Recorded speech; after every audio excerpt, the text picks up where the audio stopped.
ಸ್ವಾಮಿ ನೀವು ಬಂದ್ರೆ ಮಾತ್ರ ನಾವು ಬಿಡಿಸ್ತೀವಿ, ಇಲ್ಲಾಂದ್ರೆ ಇಡೋದಿಲ್ಲ. ಯಾಕಂದ್ರೆ ಅವರು ಪ್ರತಿಯೊಂದು ವಸ್ತುನು ದೇವಸ್ಥಾನದಿಂದ ಮನೆಗೆ ತಗೊಂಡು ಹೋಗ್ತಾರೆ. ಅದಕ್ಕೆ ನಾವು ಯಾವುದೇ ಕಾರಣಕ್ಕೂ ನೀವು ಬಂದ್ರೆ ಅಷ್ಟೇ ಕೊಡ್ತೀವಿ, ಇಲ್ಲಾಂದ್ರೆ ಬೇರೆ ದೇವಸ್ಥಾನ ಕೊಟ್ರೆ ನಮಗೊಂದು ಗೌರವ ಇರುತ್ತೆ, ತದನಂತರ ನಮಗೊಂದು ದರ್ಶನಕ್ಕಾಗಿ ವ್ಯವಸ್ಥೆ ಮಾಡ್ತೀವಿ ಅಂತ ಹೇಳ್ತಾರೆ. ವೈಕುಂಠ ಏಕಾದಶಿಯಲ್ಲಿ ನಾನು 5 ವರ್ಷಗಳಾಯ್ತು ದೇವಸ್ಥಾನಕ್ಕೆ ಬಂದು. 5 ವರ್ಷಗಳ ಇತಿಹಾಸದಲ್ಲಿ ಮೊನ್ನೆ ನಡೆದಿರುವ ವೈಕುಂಠ ಏಕಾದಶಿಯಲ್ಲಿ ಸುಮಾರು ಲಕ್ಷಾಂತರ ಜನ ಸೇರಿದ್ದಾರೆ. ನಾನು ಅದನ್ನು ಬರ್ಕೊಡ್ತೀನಿ ಬೇಕಿದ್ರೆ. ಅದು ಸುಮಾರು ಲಕ್ಷಾಂತರ ಜನ ಬಂದಿದ್ದಾರೆ. ಮತ್ತು ಪ್ರಸಾದವು ಪ್ರಸಾದ ಪ್ರತಿಯೊಂದು ಪುಂಡೋಗ್ರಿ ಕೇಸರಿ ಬತ್ತಾಗಿ ಎಲ್ಲ ಮಾರಾಟ ಮಾಡಿದ್ದಾರೆ. ಒಂದು ಚೂರುನು ಯಾರು ಹಂಚಿಲ್ಲ.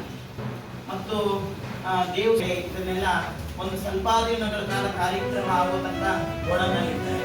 ತದನಂತರ ಅವ್ರು ಕಾರನ್ನ ತಗೊಂಡು ಕಾರಲ್ಲಿ ಹಾಕೊಂಡು ಹೋಗಿ ತದನಂತರ ಮತ್ತೆ ಮಾರ್ಕೆಟ್ ದರ ಸುಮಾರು ಆಗಿದೆ. ಮತ್ತೆ ಬೇಳೆ ಈಗಿನ ಕಾಲದಲ್ಲಿ ಒಂದು 5 kg ಬೇಳೆ ತಗೋಬೇಕಂದ್ರೆ ಬಡವರಿಗೆ ತುಂಬಾ ಕಷ್ಟ ಇದೆ. ಅಂಥದ್ರಲ್ಲಿ 2 ಚೀಲ ನನ್ನ ಕಣ್ಣು ಮುಂದೆನೆ ನೀರಿಗೆ ಹಾಕಿ ಬಂದಿದ್ದಾರೆ. 2 ಚೀಲ ಬೇಳೆ, ಅಕ್ಕಿ ಆಗಲಿ, ಪ್ರತಿಯೊಂದು ತರಕಾರಿ ಆಗಲಿ, ಪ್ರತಿಯೊಂದನ್ನು ವೇಸ್ಟ್ ಮಾಡ್ತಾರೆ.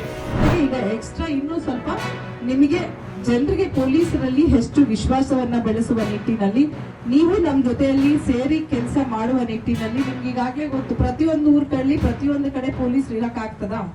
ಆಗಲ್ಲ. ನೀವು ಈ ರೀತಿ ಇದ್ರೆ ಏನಾದ್ರೂ ಆದ್ರೆ ಪೊಲೀಸರಿಗೆ ಇಮಿಡಿಯೇಟ್ ಆಗಿ ಮಾಹಿತಿ ಹೋಗ್ತದೆ, ಜನರೇ ಸಪೋರ್ಟ್ ಮಾಡ್ತಾರೆ. ಈಗಾಗಲೇ ಹೇಳಿದ್ರು, ಈಗ ಹಿಂದಿನಂಗೆ ಎತ್ತು ಪೊಲೀಸ್ ಸ್ಟೇಷನ್ಗೆ ಹೋಗಕ್ಕೆ ಅಂದ್ರೆ ಭಯ ಪಡ್ತಾ ಇದ್ರು. ಈಗ ಯಾರಿಗಾರು ಭಯ ಇದೆಯಾ ಪೊಲೀಸ್ ಸ್ಟೇಷನ್ಗೆ ಹೋಗಕ್ಕೆ? ಇದೆಯಾ? ಏನು ಕೇಳಿಸ್ತಾ ಇಲ್ಲ. ಇಲ್ಲ ಅಲ್ವಾ?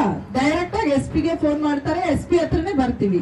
ಸೊ ಈಗ ಪೊಲೀಸರು ಕೂಡ ಜನ ಸ್ನೇಹಿ ಆಗಿದ್ದಾರೆ. ಯಾವಾಗ ಬೇಕಾದ್ರೆ ಅಟೆಂಡ್ ಮಾಡಕ್ಕೆ ಇದೀವಿ. ನೀವು ಯಾವುದೇ ಇಲಾಖೆಗೆ ಸಂಬಂಧಪಟ್ಟಿದ್ರು ಒಂದೊಂದ್ಸಲ ನಮ್ಗೆ ಇಲಾಖೆ ಮಾಡ್ತೀರಾ.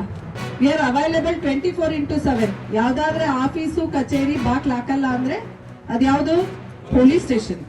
ಸೊ ಹಾಗಾಗಿ ಅಷ್ಟು ಕೆಲಸ ಮಾಡ್ತಾ ಇದ್ದಾರೆ. 100% ನಮ್ಮವರು ಕೂಡ ನಿಮ್ಗೆ ಬಂದೇ ಇದ್ದಾಗ ಸ್ಪಂದಿಸದೇ ಇರ್ಬೋದು, ನಿಮ್ಮ ಸಮಸ್ಯೆಯನ್ನ ಸರಿಯಾಗಿ ಅಟೆಂಡ್ ಮಾಡದೇ ಇರ್ಬೋದು. ಅದಕ್ಕೆ ಅಂತಾನೆ ನಮ್ಮ ಕಂಟ್ರೋಲ್ ರೂಮ್ ಇದೆ, ಎಮರ್ಜೆನ್ಸಿ ನಂಬರ್ ಇದೆ, ನಮ್ ನಂಬರ್ ಇದೆ. ಯಾವಾಗ ಕೂಡ ನೀವು ಫೋನ್ನ ಕಾಲ್ನ ಮಾಡ್ಲಿಕ್ಕೆ ಆಗ್ತದೆ. ದಯವಿಟ್ಟು ಅದನ್ನ ನೀವು ಬಳಸ್ಕೊಳ್ಬೇಕು. ಹೆಚ್ಚು ಹೆಚ್ಚು ಪೊಲೀಸರು ಇನ್ನೂ ಚೆನ್ನಾಗಿ ಕೆಲಸ ಮಾಡ್ಲಿಕ್ಕೆ ಸಾಧ್ಯ ಆಗ್ತದೆ ಅಂತ ಅನ್ಕೊಂಡಿದ್ದೀನಿ.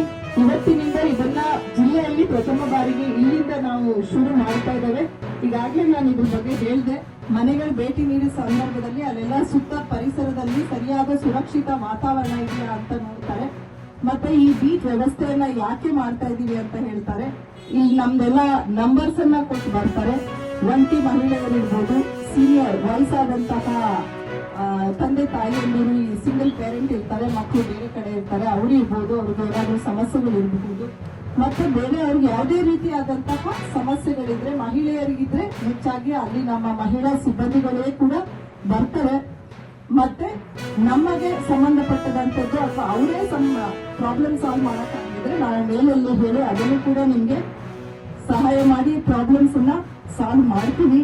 ದಯವಿಟ್ಟು ಇದನ್ನ ಸರಿಯಾದ ರೀತಿಯಲ್ಲಿ ಈಗಾಗಲೇ ಹೇಳಿದೆ ಇಂಪ್ಲಿಮೆಂಟೇಷನ್ ಆಗ್ಬೇಕು, ಸರಿಯಾಗಿ ನಿರ್ವಹಣೆ ಆಗ್ಬೇಕಂದ್ರೆ ನಿಮ್ಮೆಲ್ಲರ ಸಹಕಾರ ಬಹಳ ಮುಖ್ಯ ಇದೆ.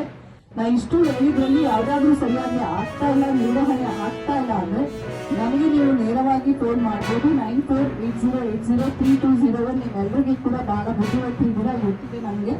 ಅದಲ್ಲದೆ ಪ್ರತಿ ಸ್ವತಂತ್ರ ದಿನಾಚರಣೆಗೆ ಪ್ರತಿ ಒಂದು ಪೊಲೀಸ್ ಠಾಣಾ ಹಂತದಲ್ಲಿ ಅತ್ಯುತ್ತಮ ಪೊಲೀಸ್ ಸಲಹೆಗಾರರು ಹಾಗೂ ಅತ್ಯುತ್ತಮ ಪೊಲೀಸ್ ಸ್ನೇಹಿತರು ಅಂತ ಕೂಡ ಒಂದು ಪ್ರಶಸ್ತಿಯನ್ನು ನೀಡಿ ಗೌರವಿಸ್ತಾರೆ.